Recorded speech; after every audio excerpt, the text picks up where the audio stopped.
केदारनाथ विधानसभा उपचुनाव में बीजेपी को हर हाल में जीतनी होगी ये सीट। पीएम मोदी से जुड़ा है केदारनाथ का सीधा कनेक्शन। बद्रीनाथ धाम में वेद ऋचाओं का वाचन हुआ बंद। 2 दिन गुप्त मंत्रों से होगी पूजाएं। 17 को दिए जाएंगे कपाट बंद। बद्रीनाथ धाम में जल्द 24 घंटे मिलेगी बिजली। पहला गैस इंस्टॉलेशन, अब सब स्टेशन बनाया जाएगा। बैठक में लगी मुहर। उत्तराखंड में बनेगी सड़क दुर्घटना सुरक्षा नियमावली। मुख्यमंत्री ने विशेषज्ञ और अनुभवी लोगों की समिति बनाने की कहा। 5 नए शहरों के लिए हवाई सेवा शुरू करने की तैयारी। यूकोडा में एविएशन कंपनियों से मांगे आवेदन। ऋषिकेश में पर्यटकों के लिए खुल गए राजाजी पार्क के द्वार। 60 सदस्य दल का वन कर्मियों ने तिलक लगाकर किया स्वागत। आप देख रहे हैं कि खबरों का सारथी। नमस्कार, स्वागत है आपका के न्यूज इंडिया में और मैं हूं आपके साथ अविन्ना रावत। और अब बात करेंगे खबर उत्तराखंड की और अहम जानकारी आपको डोईवाला से बता रहे हैं, जहां सीएनजी गैस से बड़ी गाड़ी पलटी। गैस लीक हुई, संभाला मोर्चा।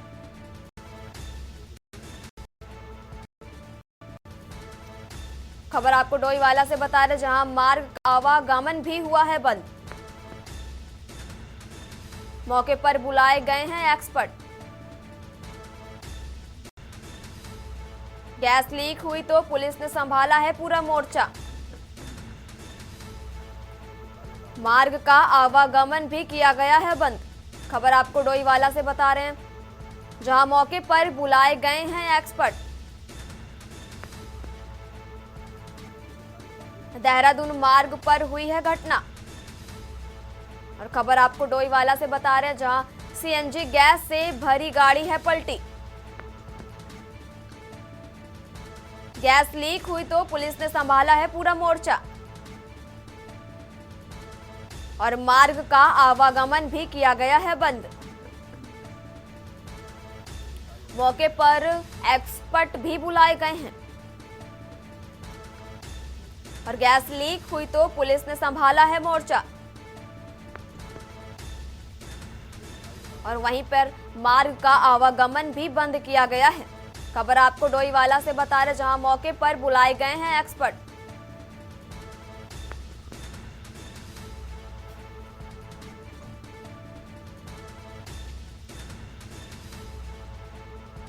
और जहां सीएनजी गैस से भरी गाड़ी है पलटी और गैस लीक हुई तो पुलिस ने पूरा मोर्चा है संभाला और मार्ग का आवागमन भी किया गया है बंद।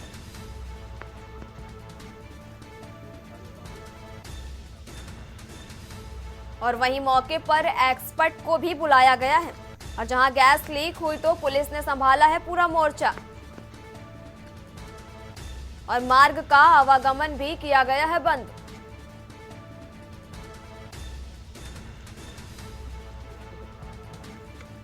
और वहीं मौके पर एक्सपर्ट को भी बुलाया गया है।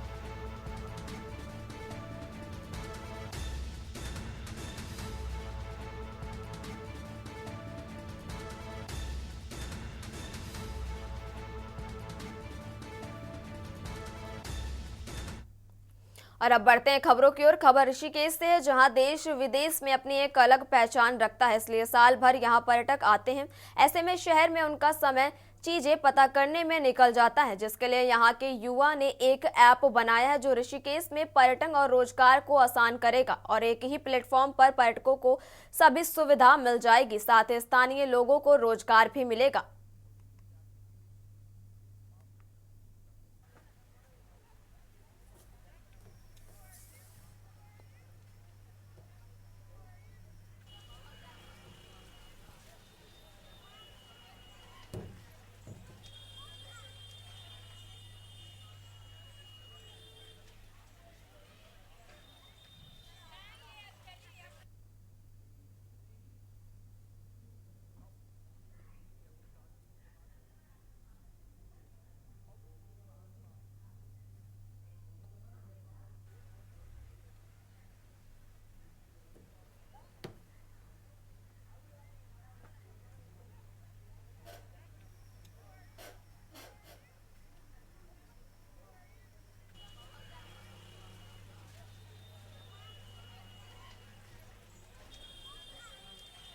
एक ही ऐप से, मेन एम ये है कि सिर्फ एक एम से ये एक ऐप से हो जाए, तो उस ऐप के थ्रू कर सकेंगे। उसके अलावा हमारा एक दूसरा ऐप है जो ड्राइवर्स के लिए, वो लेजिट हीरो के नाम से है, क्योंकि हम उन्हें ड्राइवर्स नहीं कहते, हम हीरो कहते हैं, जो आपके लिए रात भर जाग रहे हैं, आपको समय पे चीज़ें उपलब्ध करा रहे हैं। तो उनके लिए एक ऐप है लेजिट हीरो।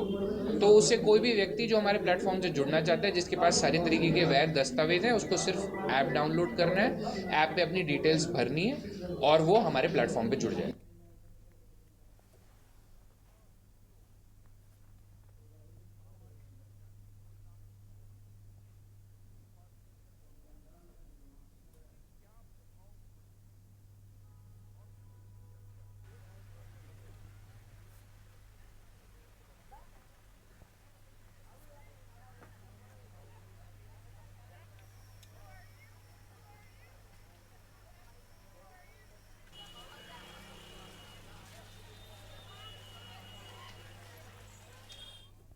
खबर देहरादून से, जहां केदारनाथ उपचुनाव में मतदान का काउंटडाउन शुरू हो गया है। इस बीच केदारनाथ में प्रचार प्रसार ने तेजी पकड़ ली है। कांग्रेस ने सरकार पर सरकारी मशीनरी के दुरुपयोग का आरोप भी लगाया है। कांग्रेस के इस आरोप पर मुख्यमंत्री पुष्कर सिंह धामी ने पलटवार करते हुए कहा कि कांग्रेस केदारनाथ उपचुनाव में हार मान चुकी है, इसलिए बौखलाकर इस तरह के झूठे आरोप बीजेपी पर लगा रखी और झूठ का पुलिंदा जनता के सामने रख रही है।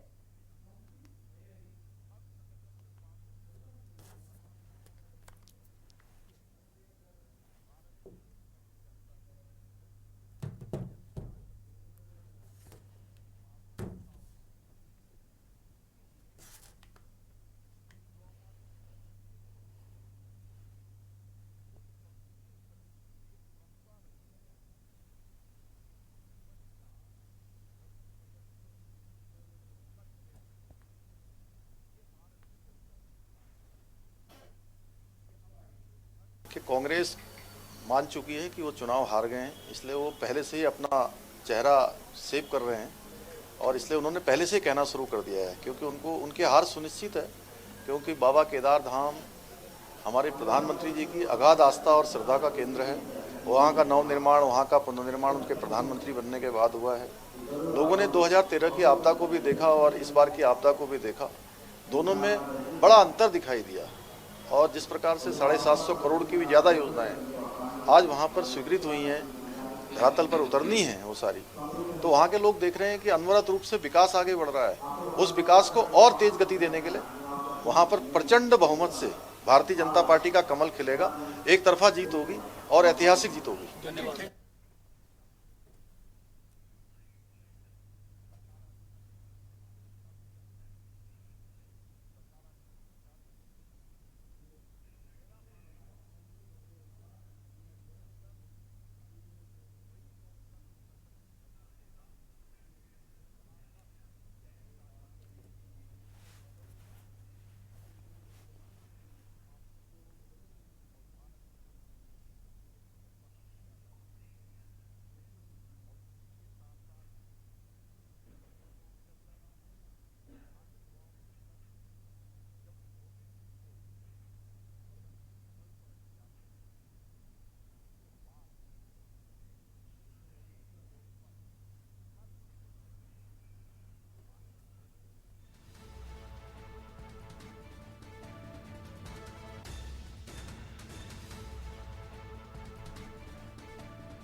और अब बढ़ते हैं खबरों की ओर। केदारनाथ उपचुनाव को जीतने की तैयारियों में रात दिन लगी धामी सरकार की टेंशन उपनल कर्मचारियों के आंदोलन ने बढ़ा दी है। नाराज उपनल कर्मचारियों ने सचिवालय का घेराव किया। इस घेराव में हजारों की संख्या में उपनल कर्मचारियों ने हिस्सा लिया। साथ ही सरकार ने उपनल कर्मचारियों के नियमितीकरण और समय कार्य के लिए समान वेतन दिए जाने की मांग भी की है। बता दें कि प्रदेश भर में इस समय 22,000 से ज्यादा उपनल के कर्मचारी हैं जो अपने विभिन्न मांगों को लेकर पिछले लंबे समय से आंदोलन कर रहे हैं। वहीं सचिवालय कूच के दौरान मुख्य सचिव राधा रतूड़ी ने कर्मचारियों के एक प्रतिनिधिमंडल को सचिवालय बुलाया था। इस वार्ता में मुख्य सचिव ने कहा कि केदारनाथ उपचुनाव की वजह से आचार संहिता लागू है, इसलिए तत्काल इस विषय पर निर्णय नहीं किया जा सकता है। देखिए खास रिपोर्ट।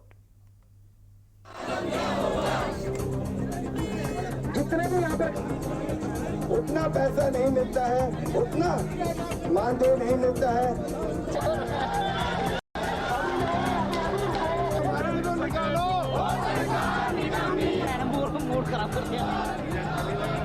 उत्तराखंड के विभिन्न विभागों में तैनात 22,000 से ज्यादा उपनल कर्मचारियों ने एक बार फिर आंदोलन की राह पकड़ ली है।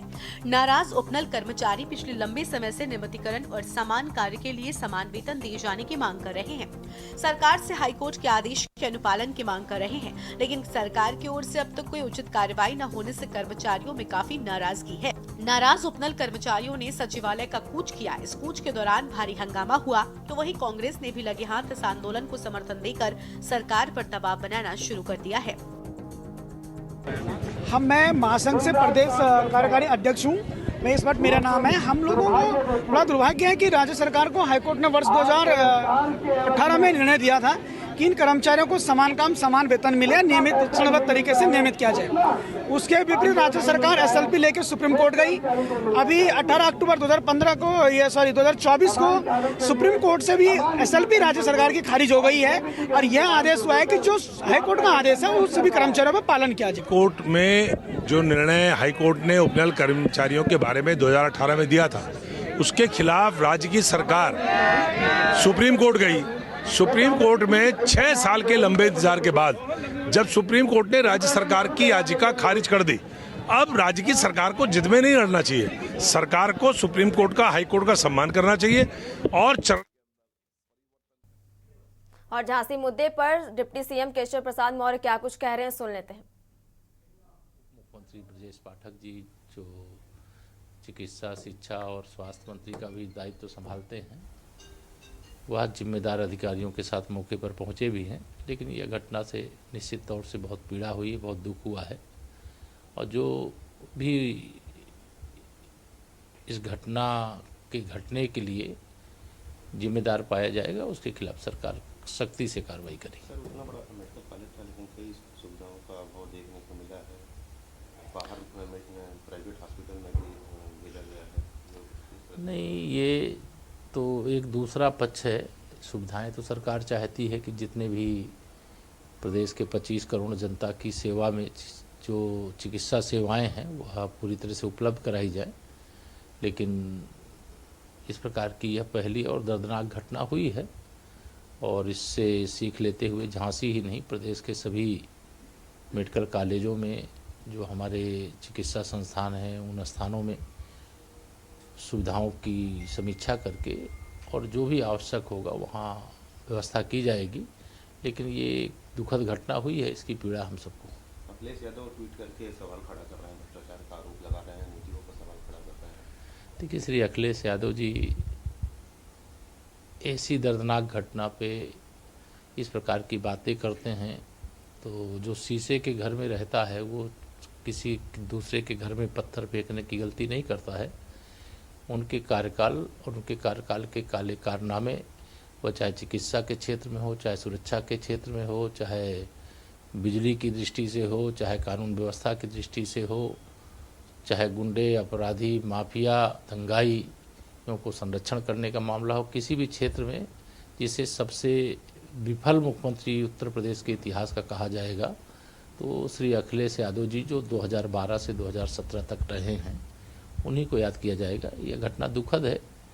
पूर्व मुख्यमंत्री रहे हैं, उनको इसमें राजनीति नहीं करनी चाहिए, लेकिन उनका स्वभाव है, उनके स्वभाव को हम लोग नहीं बदल सकते। कल देव दीपावली मनाई काशी में, किस तरह की नज़ारा देखने? नहीं, निश्चित तौर से काशी की देव दीपावली तो विश्व प्रसिद्ध है और कल का नज़ारा एकदम अलौकिक था, अद्भुत था। पूरा संसार देख रहा था।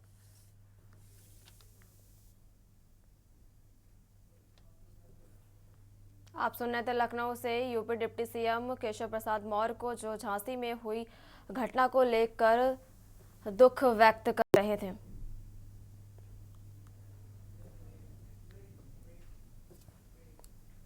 और खबरों का सिलसिला लगातार जारी रहेगा, यहां रुकेंगे एक छोटे से ब्रेक के लिए।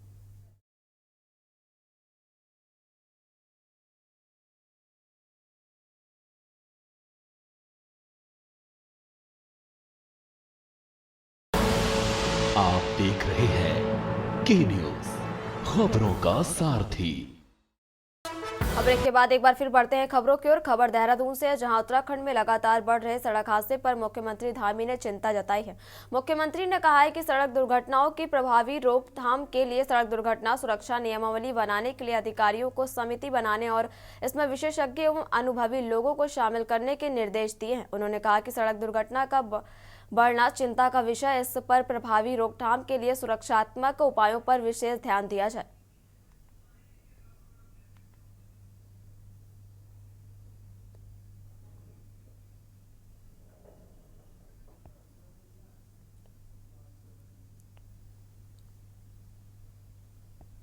हमने 9 नवंबर राज्य स्थापना दिवस पर इसकी घोषणा करी थी कि इस प्रकार की जो हमारे यहाँ दुर्घटनाएं होती हैं, उन दुर्घटनाओं को रोका जाए, उनमें पूरी तरह से जो है सुरक्षा की व्यवस्था की जाए।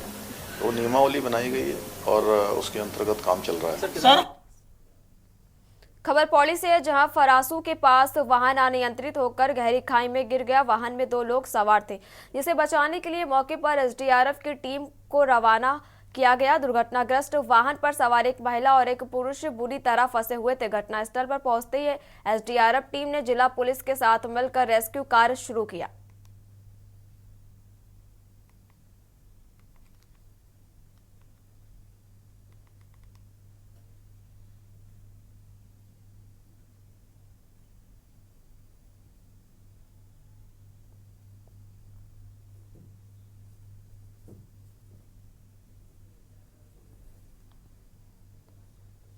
खबर देहरादून से, जहां भाजपा विधायक विनोद चमोली सरकार की ओर से आयोजित होने वाले सार्वजनिक कार्यक्रमों में शिरकत नहीं करेंगे। उन्होंने कहा कि जब तक ऐसे कार्यक्रमों में शामिल होने वाले जनप्रतिनिधियों के लिए प्रोटोकॉल, शिष्टाचार, आचार एवं व्यवहार नियमावली तैयार नहीं की जाती, तब तक वह किसी भी ऐसे कार्यक्रम में शामिल नहीं होंगे।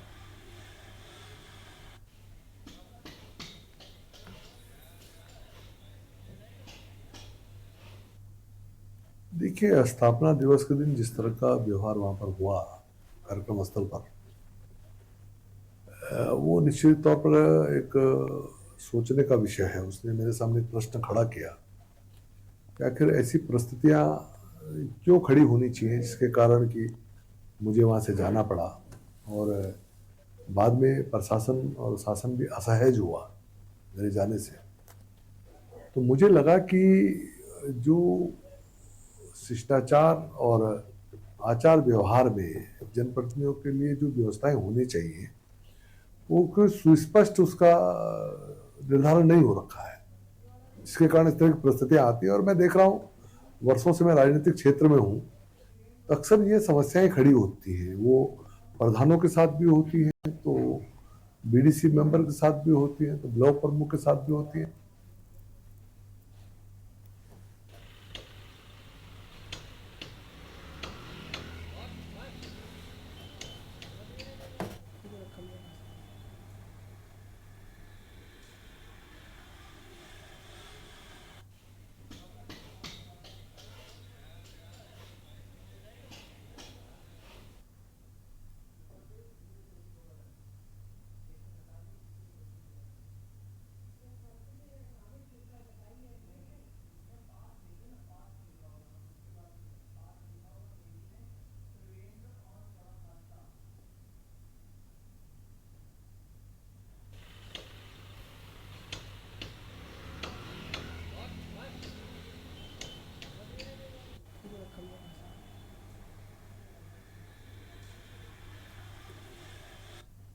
और अब बढ़ते हैं खबरों की ओर। खबर देहरादून से, जहां बीते सोमवार को देर रात हुए भीषण सड़क हादसे में 6 छात्रों की मौत पर भाजपा सांसद त्रिवेंद्र सिंह रावत ने पुलिस की कार्यप्रणाली पर सवाल उठाए। उन्होंने कहा कि हादसे से पहले छात्रों ने राजधानी की खाली सड़कों पर कार के कई चक्कर लगाए थे, लेकिन पुलिस की इन लोगों पर नजर क्यों नहीं पड़ी। साथ ही उन्होंने कहा कि पुलिस ऐसे लोगों को क्यों नहीं देख पा रही है जो शराब का सेवन करके गाड़ी को चला रहे हैं।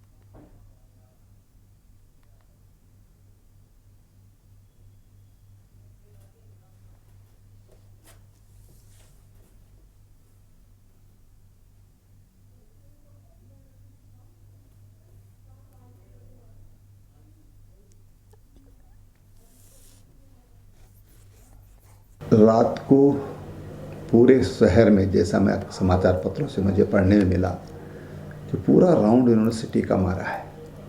कहीं पर भी आखिर इन पर पुलिस की निगाह क्यों नहीं पड़ी। एक तो यह है कि पुलिस आखिर क्यों नहीं इस तरह से लोगों को देख पा रही है कि जो ड्रंकन स्थिति में और व्हीकल्स चला रहे हैं। दूसरी बात, खबर उत्तराखंड में फिलहाल इतना ही। आप देखते रहिए के न्यूज इंडिया।